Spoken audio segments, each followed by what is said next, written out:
Nuestro tema el día de hoy lo encontramos en Mateo capítulo 13.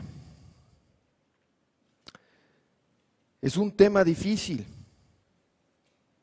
un tema de vida o muerte. Vamos a ver 5 tormentos del infierno, un asunto literalmente de vida o muerte. Y como es de vida o muerte, no lo podemos evitar. Nos gustaría, ¿no? Quisiéramos brincarnos este sermón en la lista, pero de tiempo en tiempo necesitamos escuchar, necesitamos ser recordados de lo que va a pasar del otro lado de la eternidad. Así que los invito a buscar Mateo capítulo 13 y antes de orar vamos a leer del versículo 24 al 30. Cristo les presentó otra parábola diciendo: el reino de los cielos es semejante a un hombre que sembró buena semilla en su campo. Pero mientras dormían los hombres vino su enemigo, sembró cizaña entre el trigo y se fue. Y cuando brotó la hierba y produjo fruto, entonces apareció también la cizaña. Entonces se acercaron los siervos al dueño del campo y le preguntaron: Señor, ¿no sembraste buena semilla en tu campo? ¿De dónde pues tienes cizaña? Y él les dijo: un hombre enemigo ha hecho esto. Los siervos le contestaron: entonces, ¿quieres que vayamos y la recojamos? Pero él dijo: no sea que al recoger la cizaña arranquen con ella el trigo. Dejen crecer a ambos hasta la siega. Cuando llegue el tiempo de la siega, yo diré a los segadores: recojan primero la cizaña y átenla en manojos para quemarla, pero reúnan el trigo en mi granero. Vamos a orar. Padre, nos acercamos a ti otro domingo en debilidad, conscientes de nuestra insuficiencia para abordar este tema tan trascendental, este tema de vida o muerte. Nos sentimos incapaces, faltos de equipamiento, faltos de capacidades para anunciar esto con el poder, con la importunidad, con el impacto que debiera tener en cada uno de nosotros, tanto para inconversos que están aquí en este lugar, en gran peligro de llegar a experimentar los 5 tormentos en el infierno que vamos a considerar. Y también te pedimos por los creyentes, Padre, que no haya nadie en este lugar que piense: bueno, yo ya estoy en Cristo, me puedo olvidar de este sermón. Te pedimos, Padre, que los que te conocemos seamos nuevamente abrumados, en un sentido impactados por el sufrimiento que espera a las almas sin Cristo. Motivados a predicar, a anunciar la verdad, valientes ante el ridículo del mundo y la supresión que ejerce sobre el mensaje de tu verdad. Padre, estamos aquí conscientes de que tú eres el que salvas. Tú eres el que obra el nuevo nacimiento. Tú eres la luz, el que trae de tinieblas a luz. Nuestra única esperanza para ver salvación aquí el día de hoy y para vernos movidos a la acción como creyentes, eres tú. Tú eres el que obra el querer como el hacer. Tú eres el que cambia corazones de piedra para poner corazones de carne. En ti hay vida. Tú eres el camino. Te rogamos tu ayuda el día de hoy. En nombre de Cristo Jesús. Amén. No nos vamos a meter en todos los detalles de esta parábola en Mateo 13, porque queremos centrar nuestro tiempo, nuestra atención en lo que dice esta parábola acerca del infierno.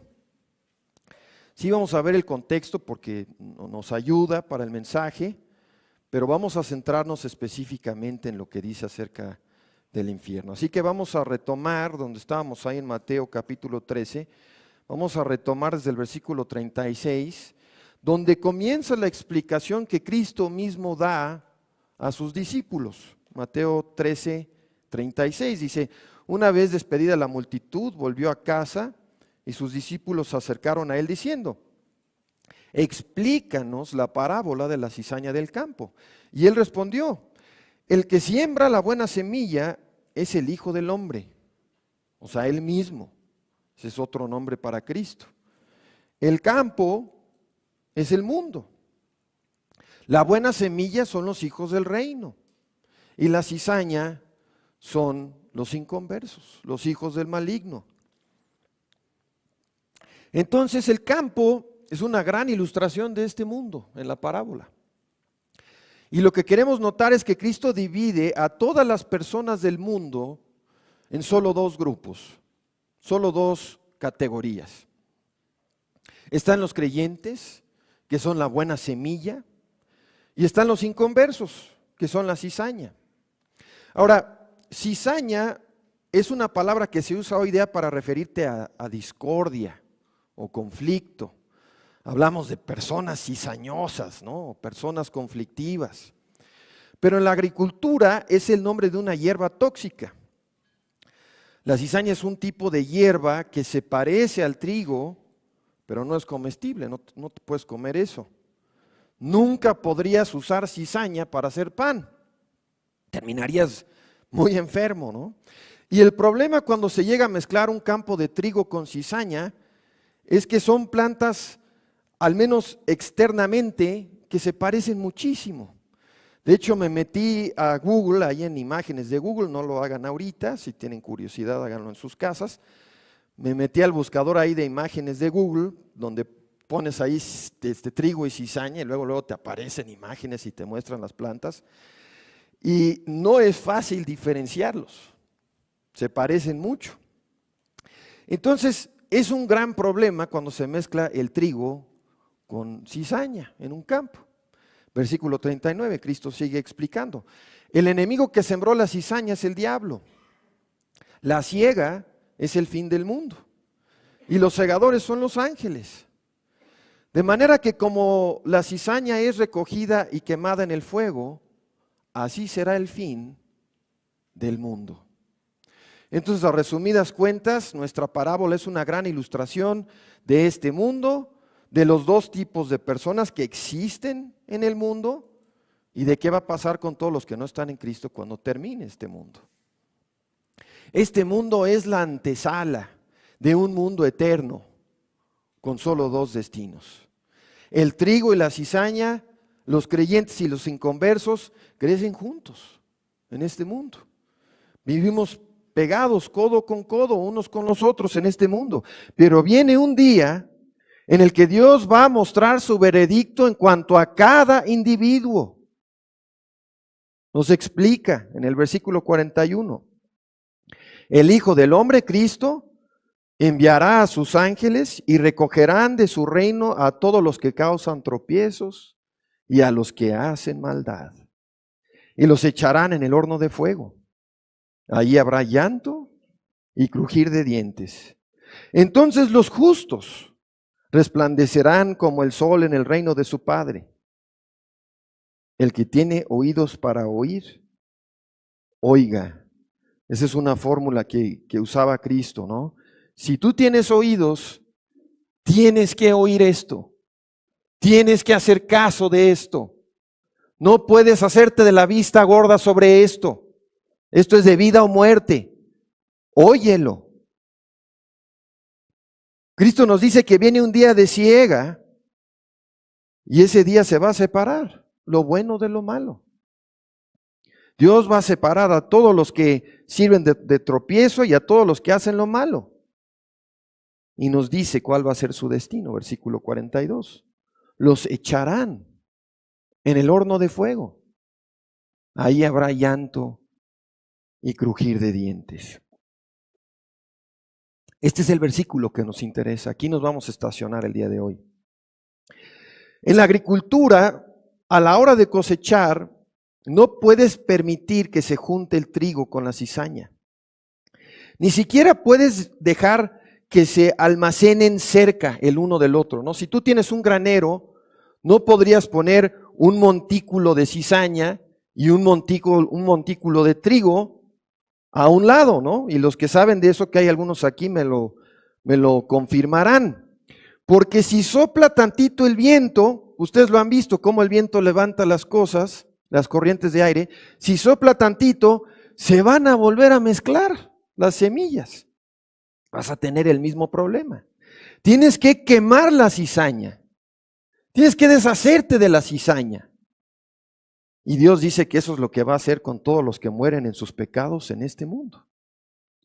El cielo no sería el cielo si hubiera un solo inconverso enemigo de Dios en ese lugar.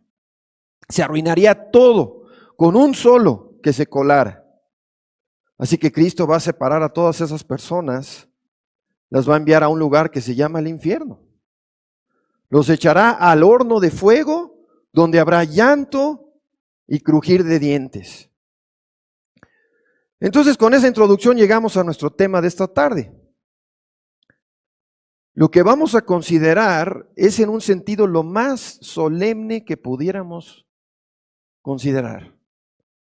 Lo más solemne que pudiéramos considerar en esta hora de la predicación en domingo. Pero es necesario, lo necesitamos escuchar. Hermanos, hablar del infierno es difícil, es incómodo. Nos sentimos poco calificados para describir cuán terrible es ese lugar. En un sentido, hablar del infierno es como lo que Pablo dijo acerca de hablar del cielo. En 1 Corintios, Pablo dijo acerca del cielo, cosas que ojo no vio, ni oído oyó, que ni han surgido en el corazón del hombre, son las que Dios ha preparado para los que le aman. Y podríamos decir lo mismo acerca del infierno. No tenemos idea del terror que está preparado para los que no aman a Dios. Nos quedamos muy cortos al tratar de comunicar lo que será ese lugar. Encontré hace años un escritor que lo dijo de la siguiente manera. Él escribió esto, dijo, no hay forma de describir el infierno. No hay forma de describir el infierno. Nada en la tierra se puede comparar. Ninguna persona viva tiene una idea completa o precisa de lo que es ese lugar. Ninguna pesadilla jamás se acercó a lo que es. Ninguna escena del crimen bañada en sangre podría siquiera acercarse a lo que son las fronteras del infierno. El escritor más dotado podría hacer su mejor esfuerzo por describir la llama eterna sin lograr describir siquiera la sombra de la orilla del infierno. No podemos describir ni la sombra de la orilla del infierno. Y es por eso que tenemos que advertir. Es por eso que tenemos que proclamar esta verdad, aunque sea incómoda. El infierno es peor que lo peor que te puedas imaginar. Pero si vamos a ser fieles y si vamos a seguir el ejemplo de Cristo, tenemos que hablar de esto. Hay un contraste entre lo que dice la Biblia acerca del infierno y lo que dicen las obras de literatura humanas, como por ejemplo el infierno de Dante. Dante se inventó muchos detalles. ¿De dónde los sacó? ¿Quién sabe? Se inventó muchos detalles. Habla de 9 niveles que supuestamente conforman el infierno. Describe, él ya tiene la lista. Bueno, este le toca a este nivel y a estos les toca a este nivel. Ella lo tiene todo descifrado. En pocas palabras, busca satisfacer la curiosidad del hombre. Pero vean, la Biblia no da ese tipo de detalles. No entra en ese tipo de cosas. La Biblia es muy reservada en lo que dice acerca de este lugar. La Biblia da por entendido que el grado de sufrimiento y terror que se viven ahí son más allá de nuestra comprensión. Así que Dios tiene que reducir las cosas a ejemplos e ilustraciones que podamos entender, así como lo hace cuando habla del cielo o cuando habla de sus propios atributos. Nos da ejemplos como el que ya leímos. Mateo 13:42 nos da una de las mejores descripciones que puedes tener de lo que experimenta una persona que muere sin Cristo para siempre. No un día, no un mes, no un año, no 1000 años, no el número más grande que tú seas capaz de escribir en cualquier lugar o que cualquier computadora pueda calcular. Eterno, eterno, eterno. Nunca se acaba. Y el versículo dice, ahí habrá llanto y crujir de dientes.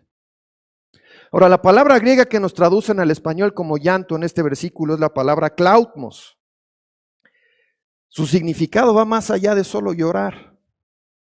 Esta palabra aparece solo 9 veces en la Biblia y en 7 de esas 9 se usa para describir el infierno.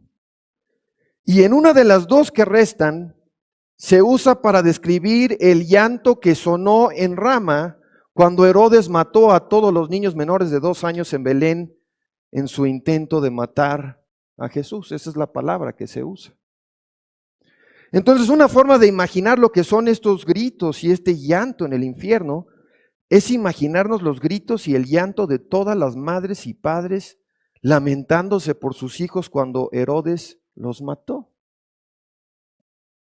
Imagínense que un día entra un ejército a esta ciudad, toma por fuerza a todos los pequeños de menos de 2 años y los matan a espada en frente de sus padres. ¿Cómo sería el sonido que se escucharía en la ciudad? Difícilmente nos lo podemos imaginar, ¿no? Nunca hemos visto algo así. Nunca hemos visto algo tan fuerte, tan intenso. Les aseguro que si lo viéramos, nunca se nos olvidaría.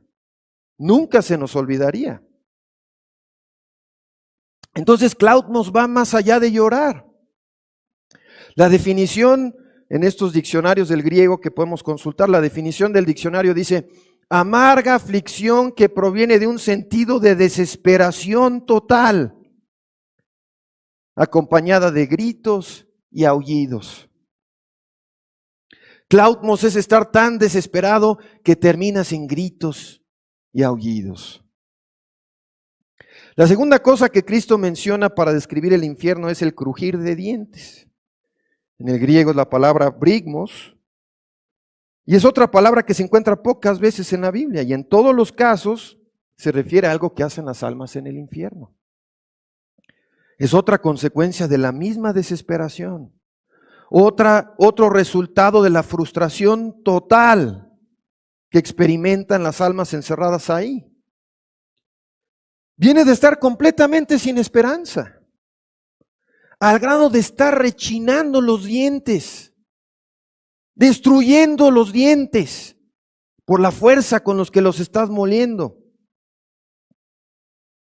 Así que lo que vamos a considerar hoy son 5 cosas que van a atormentar a almas que terminen en el infierno. 5 cosas que traen miseria a las almas en el infierno. Y nuestro único fin con este tema, nuestra única meta en hacer esto, es que nos lleve a mirar a Cristo. Lo único que estamos buscando. En primer lugar, habrá tormento en el infierno por un destino inesperado. Yo dudo que haya existido alguien que verdaderamente esperaba terminar en el infierno. No lo creo. Al menos no en el infierno real, como realmente es. Muchos mueren esperando ir a un lugar que no es el cielo, pero nadie espera terminar en el infierno como realmente es. Y digo eso porque nadie es capaz de imaginar el infierno como realmente es. No somos capaces de visualizar un tormento tan intenso que nunca acaba. No está dentro de nuestras capacidades. Yo de vez en cuando en la vida me he topado con personas que me han dicho, ¿sabes qué, Mark? Yo voy a terminar en el infierno.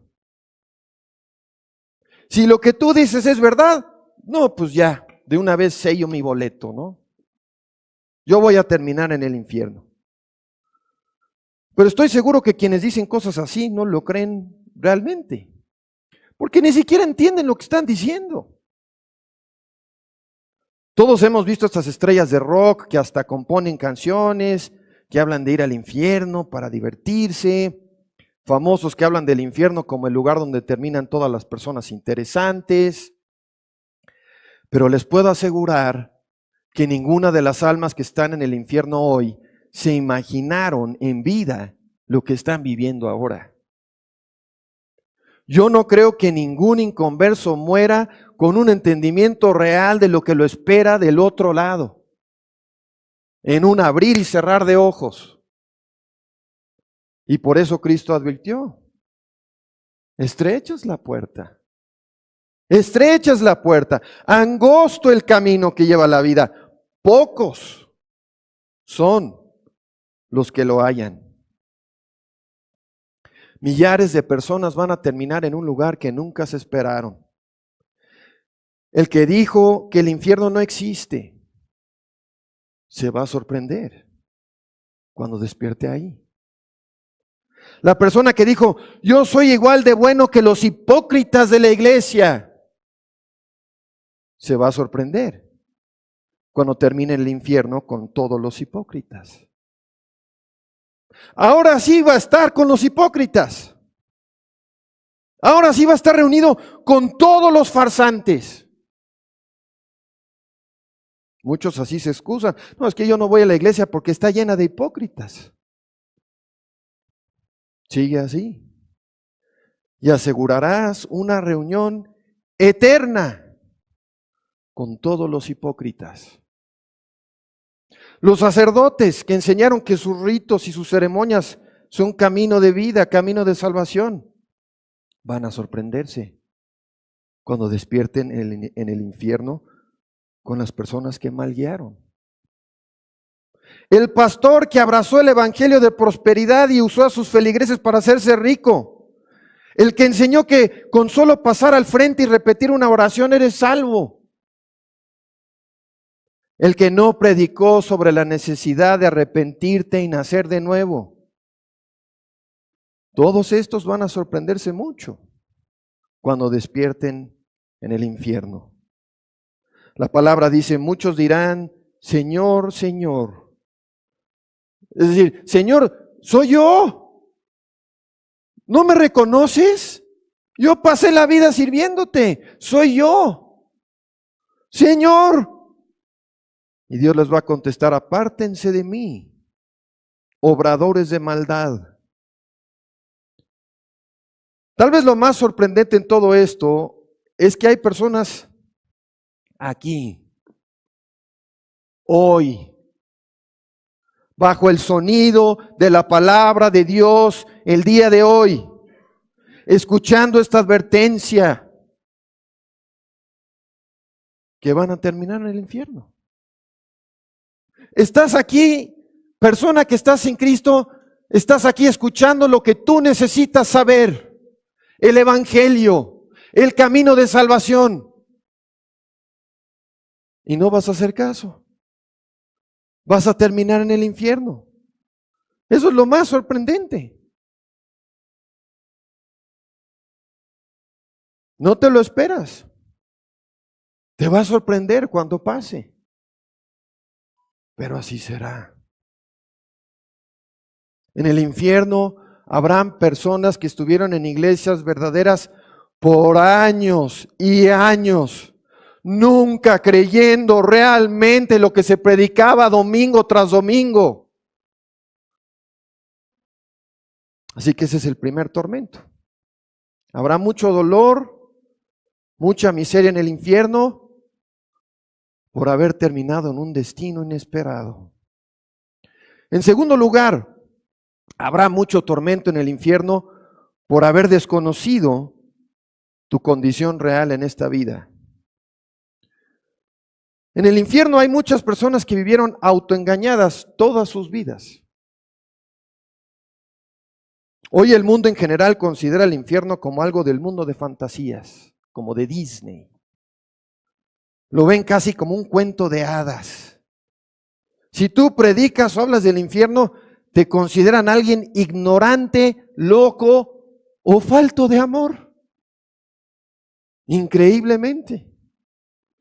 El amor es tener el valor de advertir, a pesar del rechazo del mundo, a pesar de que te ridiculicen y se burlen de ti. Y una de las grandes objeciones que surgen cuando hablas del infierno es que muchos no entienden cómo Dios puede ser justo y bueno, pero mandar almas a un lugar de tormento eterno. La gran objeción, el gran pero es: ¿yo qué he hecho para merecer algo así? ¿Yo? ¿Cómo? Ahora, casi cualquier persona está de acuerdo en que sí hay personas que merecen terminar en el infierno.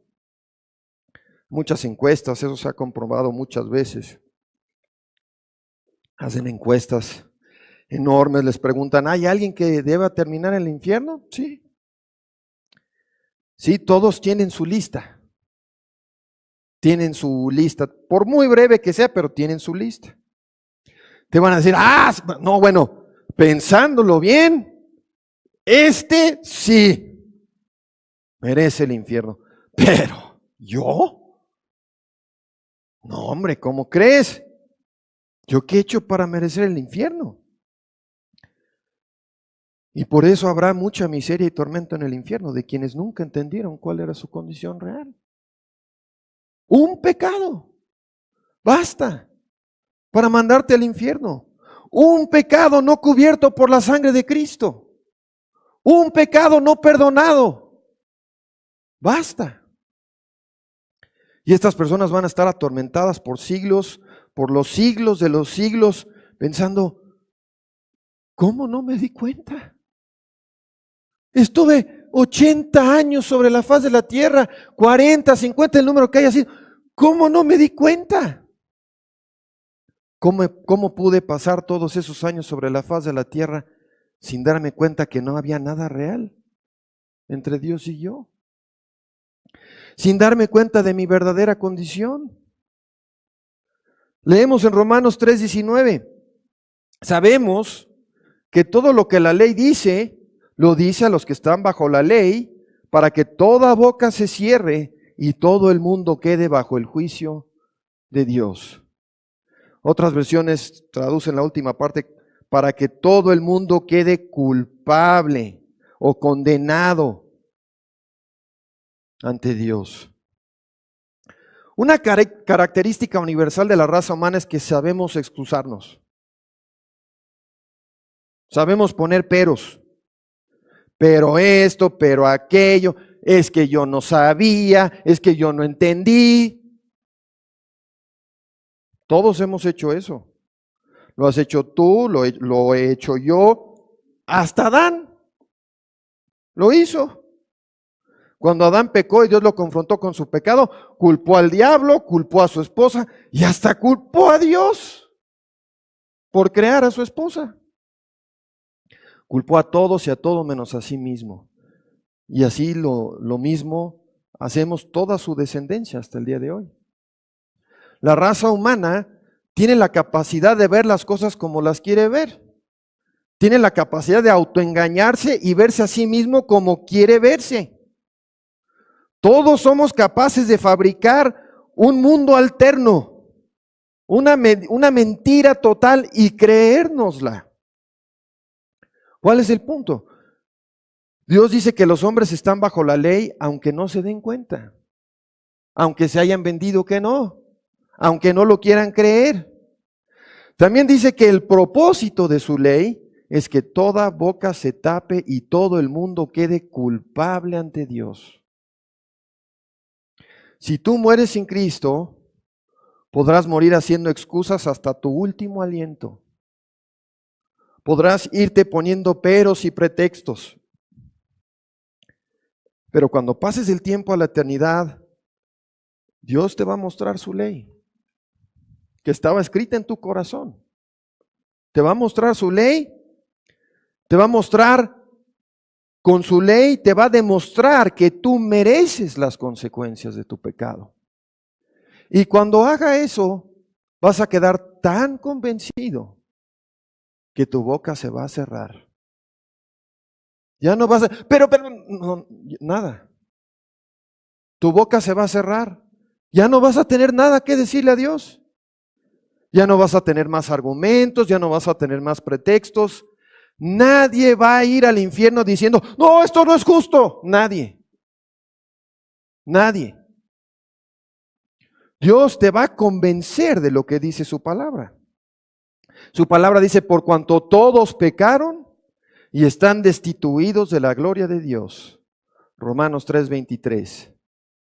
Aunque hayas vivido todos tus días creyendo una mentira, vendrá el día en que vas a ver con claridad el grado de santidad que Dios exige, quién es Él realmente y cuán corto te quedaste de sus exigencias. Se van a acabar tus excusas.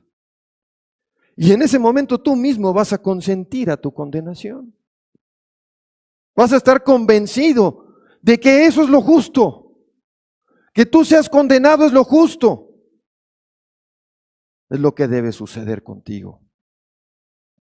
La única diferencia entre alguien que muere como inconverso y alguien que muere en Cristo es que Dios nos da gracia para reconocer que merecemos el infierno aquí, en el tiempo, de este lado de la eternidad. Nos da gracia para arrepentirnos de nuestro pecado y aferrarnos a Cristo como nuestro Salvador antes de que sea demasiado tarde. Si tú te llevas una sola cosa de este mensaje, es busca a Cristo antes de que sea demasiado tarde. Búscalo hoy. Bien, para avanzar, vamos todos al capítulo 16 de Lucas, por favor. Lucas 16. La mayoría conocemos la historia del rico y Lázaro, que encontramos en este capítulo. Vamos a leerlo por partes, comenzando en el versículo 19. Cierto hombre era rico, se vestía de púrpura y de lino fino y hacía cada día banquete con esplendidez. Y cierto pobre llamado Lázaro estaba echado a su puerta lleno de llagas. Y deseaba saciarse con lo que caía de la mesa del rico. Aún los perros venían y le lamían las llagas. Entonces aconteció que murió el pobre y fue llevado por los ángeles al seno de Abraham. Y murió también el rico y fue sepultado. Y en el infierno, estando en tormentos, alzó sus ojos y vio de lejos a Abraham con Lázaro en su seno. Y entonces él gritó, Padre Abraham, ten misericordia de mí y envía a Lázaro para que moje la punta de su dedo en agua y refresque mi lengua, porque estoy atormentado en esta llama. ¿Qué más necesitas para convencerte que este pasaje? ¿Qué más necesitas para convencerte de los horrores del infierno? Hay personas para quienes estas descripciones no bastan. ¿Qué más necesitas para convencerte de huir de la ira venidera? Si las advertencias de la Biblia no son lo suficientes para ti, si esto no te basta, si lo que la Biblia no te mueve, no te da terror, ¿qué será de ti? Yo en lo personal no quiero saber más de lo que va a pasar en el infierno. Hay una mala broma para los que se aferran a saber más y andar con conjeturas. Y la mala broma es, pues cuando llegues me cuentas. La única manera de saber más es que vayas. Pero Dios no nos dio más información. Lo que nos dio es suficiente para convencernos de nunca querer estar ahí. Ahora, si tu reacción a todo esto es decir, pues yo no quiero pensar en todo eso ahorita. Me incomodas, hermano. Ahorita, no, ese mensaje para mí ahorita no es. Yo no quiero pensar en esto ahorita. Mejor me dedico a disfrutar del aquí y a la ahora. Después atiendo ese temita de mi salvación. Después investigo cuando me sea más conveniente.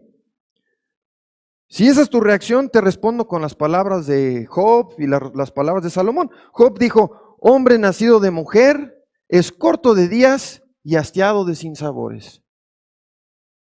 Salomón dijo, vanidad de vanidades, Salomón que lo tuvo todo. Todo lo que este mundo pudo ofrecer. Vanidad de vanidades. No vale la pena. Todo es vanidad. Este mundo no vale la pena.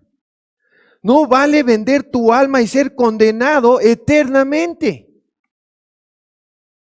Si estás aquí sin Cristo y sales de este mundo sin Él, habiendo vendido tu alma por disfrutar esta vida, lo poco y lo malo que tuviste aquí, este lugar hastiado de sinsabores, será todo el cielo que jamás conocerás. De aquí en adelante solo pueden empeorar las cosas. Y el contraste es con el creyente. Para el creyente este mundo habrá sido todo el infierno que jamás conocerá. Para el creyente este mundo habrá sido, para el inconverso este mundo habrá sido su cielo, mientras que para el creyente este mundo habrá sido su infierno. Y aún sus sufrimientos aquí, en el caso del creyente, habrán resultado para su gloria eterna. Para un sobremanera eterno peso de gloria. El tercer motivo de tormento en el infierno será por oportunidad desperdiciada.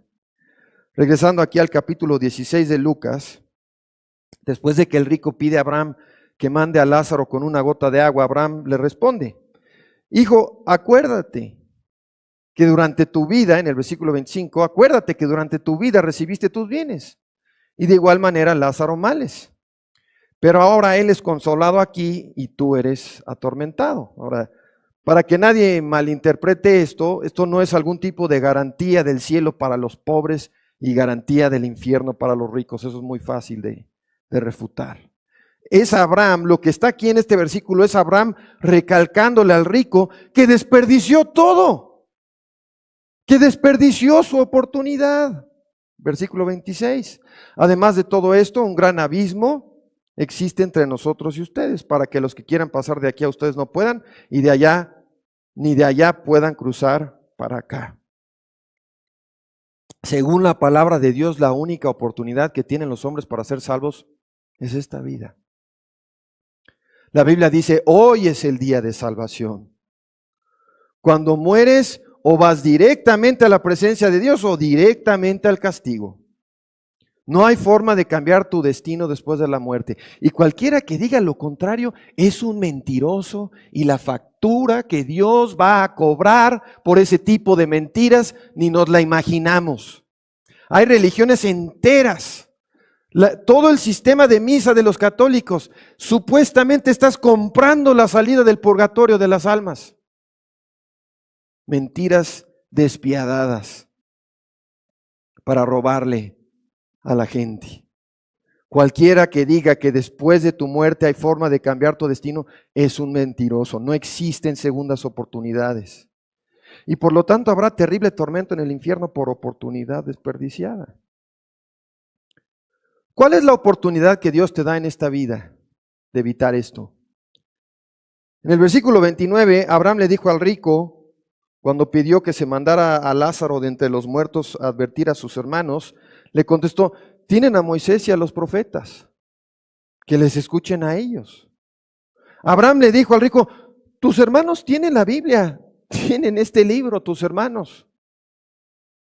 Amigos, la gran oportunidad que tenemos en esta vida no es bautizarnos, ni es celebrar la cena del Señor o unirnos a una iglesia. Esas cosas son bendiciones y son mandamientos que hemos de procurar los creyentes, pero nada de eso salva. Nada de eso salva. La gran oportunidad que tenemos esta vida, que nunca más tendremos, es la oportunidad de escuchar el Evangelio de Cristo Jesús y entregarnos a Él. Escuchar el Evangelio es la oportunidad más grande de tu vida. Cada vez que escuchas o lees el verdadero Evangelio, está ante ti una oportunidad que vale más que todo el mundo. Y hoy hay millones de almas atormentadas por haber desperdiciado la oportunidad que tú tienes enfrente de escuchar y obedecer al Evangelio. ¿Cuánto pagarían las almas en el infierno por escuchar un último sermón? Por tener una más, una última oportunidad más para entregarse a Cristo. ¿Qué darían por esa oportunidad? Tú la tienes hoy. Está ante ti hoy. Imagínense cuánta atención prestarían al mensaje las almas en el infierno si tuvieran una oportunidad más, un día más, una hora en la iglesia más. ¿Con cuánta concentración escucharían? Una vez escuché una historia sobre un predicador con habilidades muy modestas, muy limitadas, probablemente como las mías, y tenía un gran problema en su iglesia. La gente se quedaba dormida en todos sus sermones. La mayoría de la gente se quedaba dormida. Y una vez mientras predicaba, volteó a ver al auditorio y chorro de personas dormidas. Y se puso a llorar a medio sermón. Y empezó a decirles a los oyentes que estaba harto de predicarles a personas que se quedaban dormidas. Ahora, imagínense que las almas en el infierno pudieran escuchar a este hombre que tenía fama de, no vayas allá, te vas a quedar dormido. No, mejor ve acá, mejor, allá no vayas, pues tienen un mal predicador en ese lugar. Te va a dejar dormido. Imagínense que las almas en el infierno pudieran escuchar a ese hombre. ¿Se quedaría dormido alguien? ¿Estaría alguien así cabeceando y, ay, híjole, a ver, ¿cuándo vamos a acabar con esto? ¿Eso pasaría en el infierno? Aunque lo único que fuera capaz de hacer este hombre fuera leerles con dificultad, tartamudeando unos cuantos pasajes de la Biblia, les parecería a las almas en el infierno la cosa más interesante que jamás hubieran escuchado en toda su existencia. Sería el mejor mensaje de sus vidas. Ahora es el día de salvación. Ahora es el tiempo favorable. Hermano, pues así más o menos, ¿como cuánto crees que dure ese día para mí? No sé. El hermano Tomás ayer en el instituto nos narró de un evento que yo me acuerdo, de una persona que asistió a Nesa, escuchó un mensaje y el lunes lo mataron, se metieron a robar a su trabajo y lo mataron y escuchó un sermón y se fue a la eternidad. ¿Cuánto tiempo me queda? Así, para hacer más o menos un cálculo, si ya me pongo las pilas y que fuera solo ponerte las pilas, porque solo por la gracia de Dios somos responsables de clamar, de tocar, de buscar, pero solo Cristo salva, solo su misericordia, solo su gracia.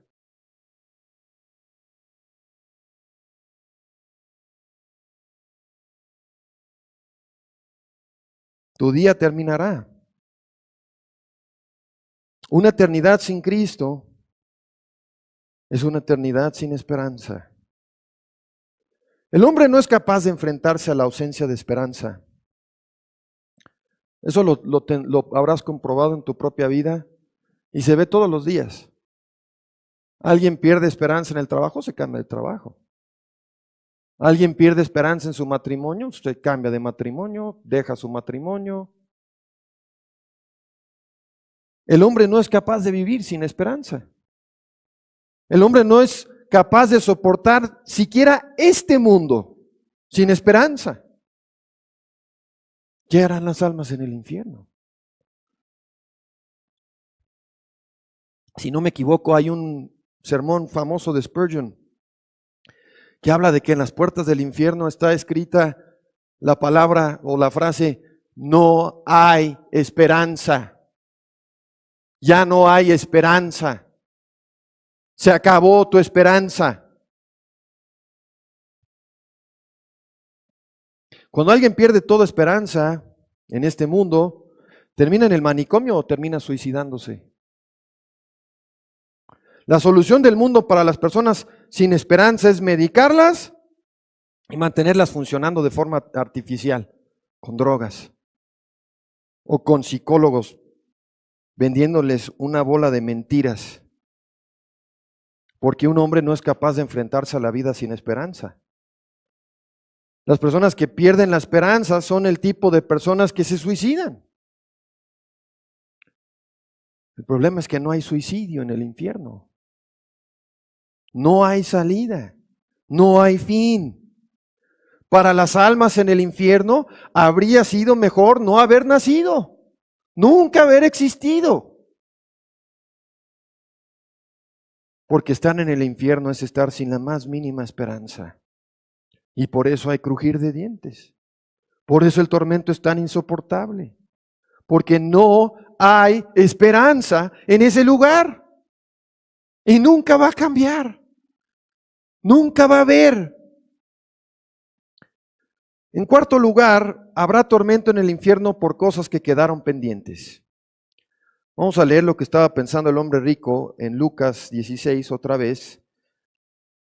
El hombre rico, después de que murió y despertó en el infierno, vemos una ventana a sus pensamientos. A partir del versículo 27, dijo, te ruego, Padre, le está clamando ahí a Abraham a la distancia, te ruego, Padre, que le envíes a Lázaro a la casa de mi padre, pues tengo 5 hermanos. De manera que les advierta a ellos para que no vengan también a este lugar de tormento. Pero Abraham le contestó, tienen a Moisés y a los profetas, que les escuchen a ellos. Tienen el Evangelio, tienen la Biblia, que les escuchen a ellos. Entonces dijo, no, padre Abraham, más bien si alguno va a ellos de entre los muertos, se arrepentirán. Este hombre está en el infierno, pero aún no entiende las realidades espirituales. Este hombre está en el infierno y sigue pensando que si un hombre resucita de entre los muertos, van a creer sus hermanos, va a creer todo mundo. Cristo mismo resucitó de entre los muertos. Y en el día de su ascensión había unas 200 personas en la iglesia. De las cientos de miles o millones que lo vieron predicando, y no sabemos cuántos lo vieron resucitado, Cristo resucitó a personas de entre los muertos. Y vean, el rico, estando en el infierno, sigue creyendo que sabe más que el predicador. Sigue creyendo que sabe más que la Biblia. Todavía se atreve a decirle a Abraham cómo deberían ser las cosas. Las personas en el infierno siguen pecando. No pueden dejar de pecar ni siquiera en el infierno. Y por eso es eterno. Su cuenta se sigue aumentando, la van pagando y se sigue aumentando. Pagan un pecado y ya llegó otro. Están pecando con sus pensamientos en el infierno. Y por eso el infierno no tiene fin. El hombre no puede dejar de pecar sin conocer el nuevo nacimiento, sin ser regenerado. Versículo 31, Abraham le contestó, si no escuchan a Moisés y a los profetas, tampoco se persuadirán si alguno se levanta de entre los muertos. En estos versículos vemos un poco de lo que estaba pensando este hombre. Estaba crujiendo sus dientes en desesperación, pero de repente le viene un pensamiento que lo atormenta aún más. Tengo 5 hermanos. No les advertí, no les prediqué sobre este lugar. Y hay muchos debates acerca de qué motiva al rico a decir esto y a pedir esto. Algunos nos quieren decir que es amor, que en medio del infierno el rico está mostrando amor por sus hermanos. No lo es. A las almas en el infierno Dios les ha retirado toda gracia común. No son capaces de amar de ninguna manera, ni siquiera a sus hijos, ni siquiera a sus seres más queridos. No son capaces de amar. No hay nada bueno en el infierno, salvo la justicia, salvo la revelación de la santidad de Dios y el justo pago por el pecado. La Biblia llama a ese lugar el basurero del universo, el lugar a donde van todas las almas que son basura. Mi teoría es que el rico estaba pensando que si sus hermanos terminaban en el infierno, su culpa iba a ser aún mayor. Su sufrimiento iba a aumentar de alguna manera, iba a ser peor si llegaban también sus hermanos al infierno. Es mi teoría, no importa realmente cuál sea mi teoría. La Biblia no nos revela qué es lo que hay atrás, cuáles son sus motivos. Así que con este tormento por las cosas que quedaron pendientes, el rico le dice a Abraham, manda a Lázaro. Y Abraham le dice, ¿tienen la Biblia? En otras palabras, tienen el Evangelio, pueden escuchar al predicador, pueden leer la Biblia. Y el rico no quiere entender. Dice, si resucita a alguien, con eso van a creer. Gran parte del mundo evangélico hoy día tiene la misma actitud que ese rico en el infierno. Quieren hacer todo menos predicar el Evangelio. Quieren usar películas, teatro, juegos, todo menos la predicación de la palabra de Dios. Dicen, no, la predicación ya no sirve, es anticuada, pasó de moda, es demasiado dura, ya no es adecuada para nuestros tiempos. Hay que usar algo más suave, algo más moderno. Pero Dios dice en 1 Corintios 1:21, en la sabiduría de Dios, el mundo no ha conocido a Dios mediante la sabiduría. La sabiduría del mundo y los métodos del mundo no te van a conducir a Dios. Y por eso a Dios le pareció bien, por la locura de la predicación, salvar a los que creen. Porque lo necio de Dios es más sabio que los hombres, y lo débil de Dios es más fuerte que los hombres. 1 Corintios 1:21 y 25. Nadie puede ser convertido sin el Evangelio.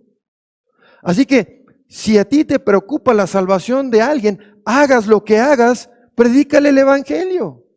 Hazle llegar el Evangelio. Todas estas iglesias que cada vez más hacen a un lado la predicación, van de una predicación de 1 hora a 45, a 30, a 20, y lo único que dicen es Dios te va a bendecir, Dios te va a prosperar, Dios te va a consolar. Están en desobediencia. No entienden cuál es el propósito de la iglesia. Y nos dicen, bueno, pues el otro día mostramos la película y tuvimos 30 personas convertidas a Cristo, 30 personas que aceptaron a Cristo. Lo único que hicieron fue llenar su iglesia de personas inconversas. Si Dios va a salvar a un alma, la va a salvar a su manera. Y su manera es la predicación del Evangelio. Pero el rico aún en el infierno sigue sin entender esta verdad. Y estaba preocupándose por sus familiares inconversos demasiado tarde. Hace tiempo escuché de una carta que un pastor famoso le escribió a su hija inconversa. Estos son el tipo de cosas que nuestros familiares inconversos necesitan escuchar de nosotros una y otra vez. Una y otra vez. No, hermano, ya le dije 20 veces, 100 veces, 500 veces, los días que Dios te dé sobre la faz de la tierra para decirle. Le escribió a su hijita, hija, cuando pienso en la eternidad y pienso en las terribles cosas que pronto te sucederán. Era una joven, con toda su vida por delante. Pero su papá le escribe, cuando pienso en la eternidad y pienso en las terribles cosas que pronto te acontecerán. ¿qué pudiera ser más importante para ti que buscar a Dios? Ese es el tipo de preguntas que tienes que hacerle a tus familiares inconversos aquí, ahora. Yo recuerdo claro como el agua las personas que me hacían este tipo de preguntas cuando yo era inconverso.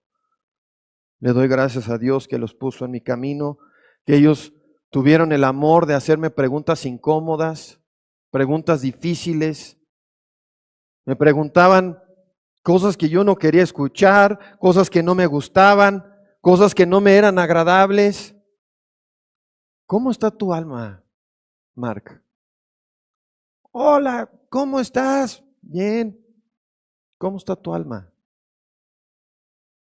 ¿Cómo están las cosas entre tú y Dios? ¿Qué relación tienen tú y Él? ¿Cómo está tu relación con Cristo? ¿Conoces personalmente a Cristo?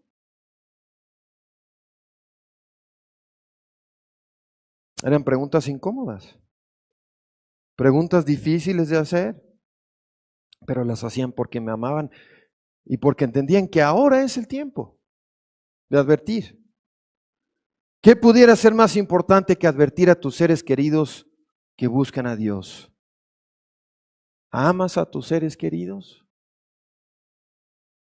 ¿Los amas suficiente para abordar estas cosas incómodas con ellos?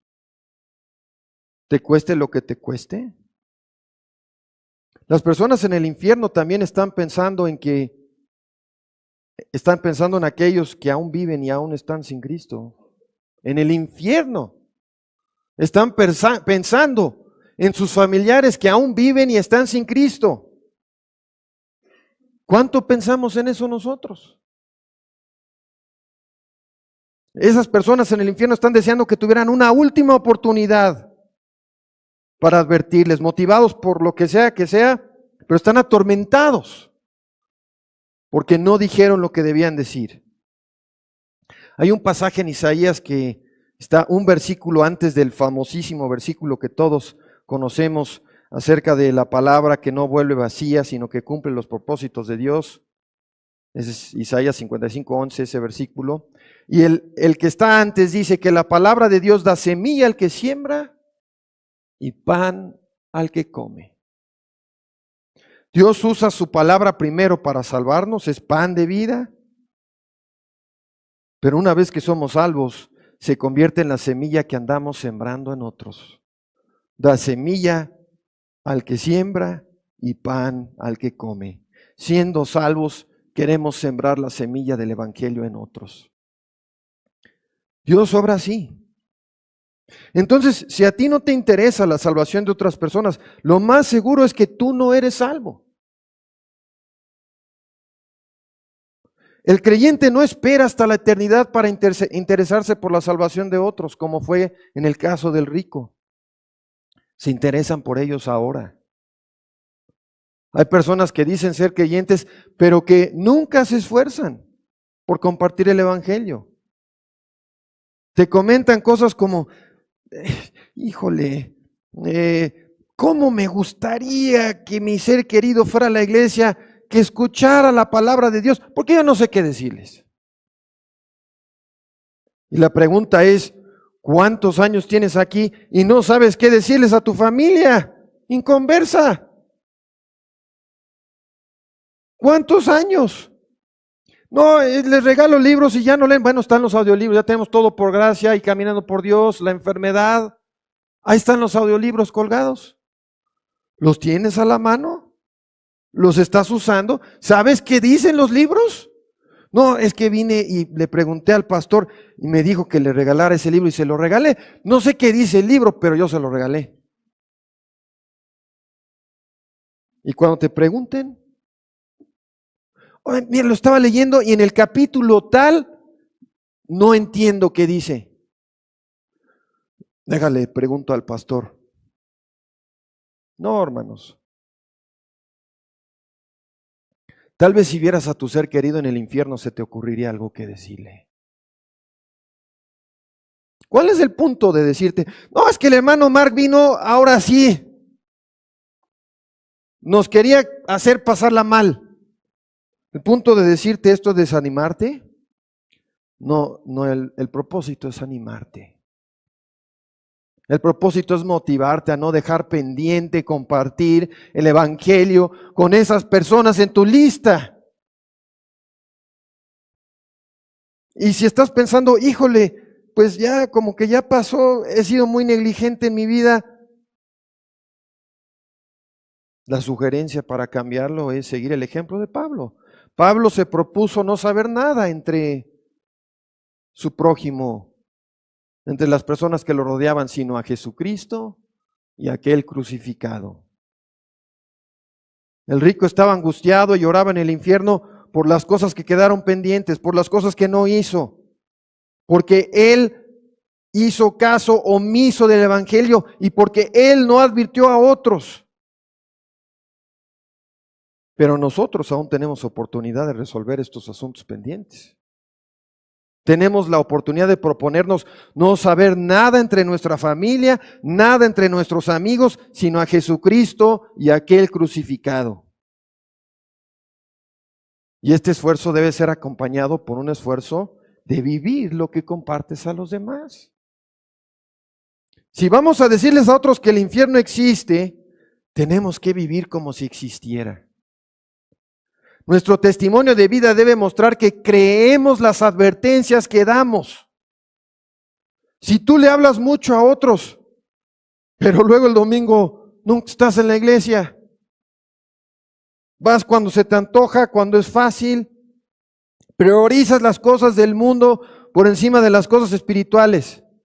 Vas, pero cuando no está la temporada del americano y no está la temporada del tenis y no está la temporada, y así la lista.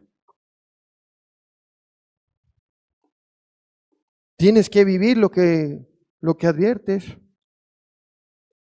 Si priorizas las cosas del mundo por encima de las cosas espirituales, ¿alguien va a creer lo que les dices acerca del infierno? Por último, va a haber tormento en el infierno por la sumisión final. En Filipenses 2, versículos 9 al 11, Pablo habla de una cita que todos tenemos con Cristo. El contexto de este pasaje habla de cómo Cristo sufrió, cómo tomó forma de siervo y lo que Dios hará para recompensarle. Dice a partir del versículo 9, por lo cual también Dios lo exaltó hasta lo sumo y le otorgó el nombre que es sobre todo nombre, para que en el nombre de Jesús se doble toda rodilla de los que están en los cielos, en la tierra y debajo de la tierra. Está hablando del infierno. Y toda lengua confiese para gloria de Dios Padre que Jesucristo es el Señor. Todo hombre, toda mujer, todo joven que me escucha hoy, tiene una cita con Cristo. Nunca vas a conocer a Buda, nunca vas a conocer a Mohammed, nunca vas a conocer a José Smith, pero todos vamos a conocer a Cristo. Dios ya tiene la fecha y la hora. La cita ya la puso Él desde la eternidad. La cita está puesta. Tú te vas a presentar ante Él ese día. No va a haber de que no llegaste, no va a haber de que no pudiste. Dios te va a poner ahí en la fecha que Él determinó. La recompensa que le dio a Cristo el Padre por humillarse, por convertirse en siervo y morir por pecadores, es que todo será sometido bajo sus pies, según Efesios 1:22. Cuando una persona se convierte, lo hace doblando la rodilla, y es algo más que arrodillarte físicamente. Es arrodillar tu alma, es doblegarte ante Él. Cuando Dios salva a alguien, esa persona llega a decir, en Cristo tengo justicia y santidad. Cristo es mi justicia. Cristo es mi santidad. Yo no tengo nada que me recomiende ante Dios. Sin Cristo soy una pérdida, una basura. pero en Cristo están cubiertos mis pecados, en Cristo está saldada mi deuda. Muchas personas dudan y se preguntan qué es conocer a Cristo. Conocer a Cristo es llegar al fin de ti mismo para hallarte en Él. Es dejar de luchar. Es dejar de condicionar. Es dejar de estar negociando con Dios. Todo inconverso sabe de lo que estoy hablando. Dios te convence de pecado, te convence de la realidad de estas cosas y tú estás ahí negociando en tu mente con Él. Sí, pero no. Sí, nada más que... Ahí estás. Diciéndole que no, diciéndole que no.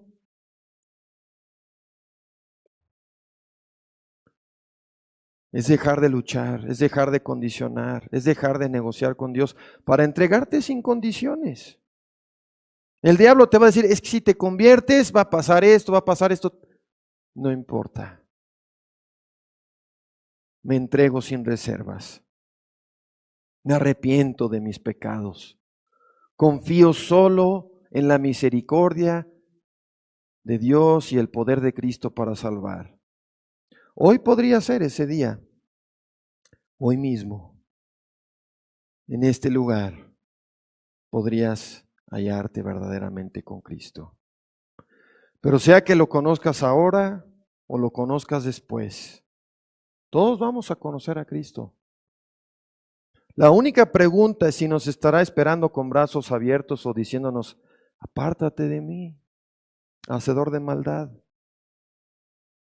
La única pregunta es si nos estará esperando para continuar eternamente la relación profunda, trascendental, que ya existe entre nosotros.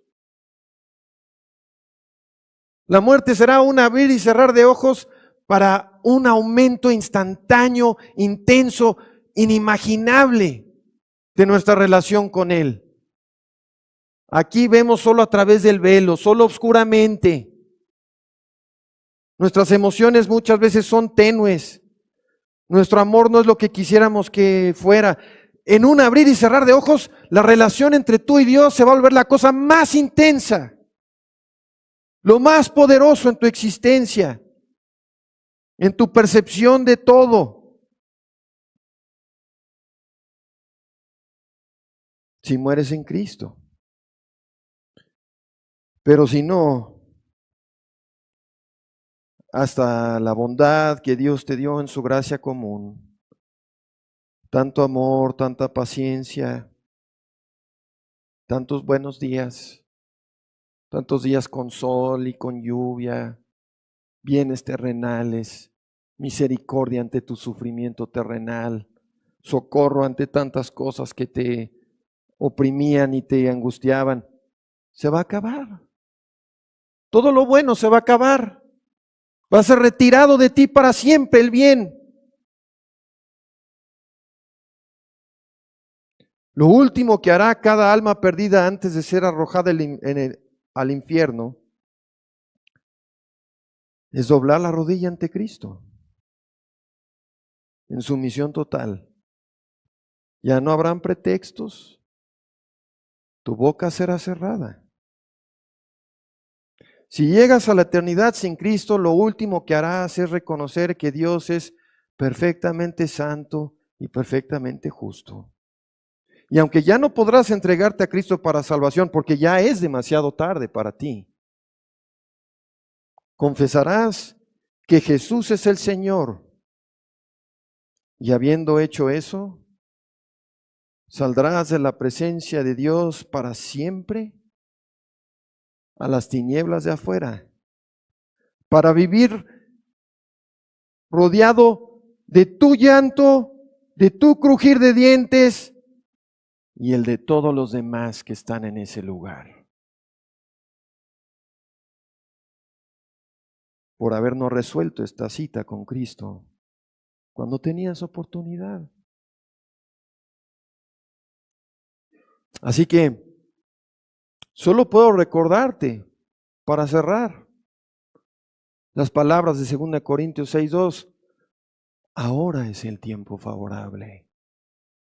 Ahora es el día de salvación. Tu responsabilidad es buscar a Cristo hasta encontrarlo. No es preguntarte si acaso tú serás elegido. No es preguntarte si acaso tú serás reprobado. Lo que Dios te llama a hacer es buscar, a llamar, tocar, rogar y abandonarte a Él.